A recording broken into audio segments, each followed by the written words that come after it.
Ce que je veux retenir, c'est d'abord un bon taux de participation des Gersois, comme d'habitude, plus de 60%.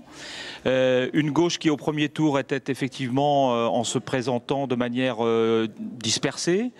Et une situation que je trouve très favorable pour le deuxième tour. Aujourd'hui, ce soir, j'ai confiance dans le fait que la majorité départementale restera la majorité départementale le 29 mars prochain, pour peu que la mobilisation se poursuive et que le rassemblement de toute la gauche se fasse autour des candidats de gauche qui restent en lice et qui sont les seuls à pouvoir continuer la politique que nous avons menée depuis maintenant une quinzaine d'années dans le département du Gers.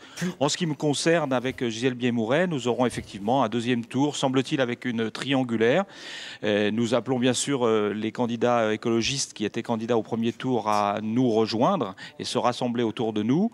Et de ce fait, nous avons de bonnes espérances pour le deuxième tour. Philippe Martin, certains avaient essayé de nationaliser ce scrutin en voulant sanctionner notamment le gouvernement. Vous êtes un ancien ministre, a priori ça n'a pas fonctionné chez vous puisque vous passez. Comment vous analysez la résistance finalement du Parti socialiste sur ces terres, ici en Midi-Pyrénées, et la poussée du Front National ?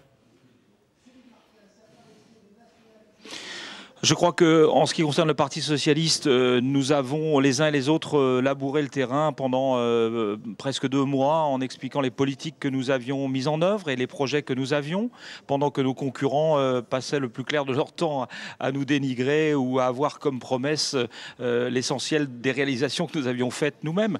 Donc aujourd'hui, les gens voient clair sur quelle est la bonne politique qui doit être menée. Je souhaite qu'elle soit menée autour de moi dans la majorité départementale. Pour le Front National, eh bien, je dirais que le Gers rejoint, hélas, le niveau national, avec un niveau de Front National important dans certaines villes ou dans le milieu rural.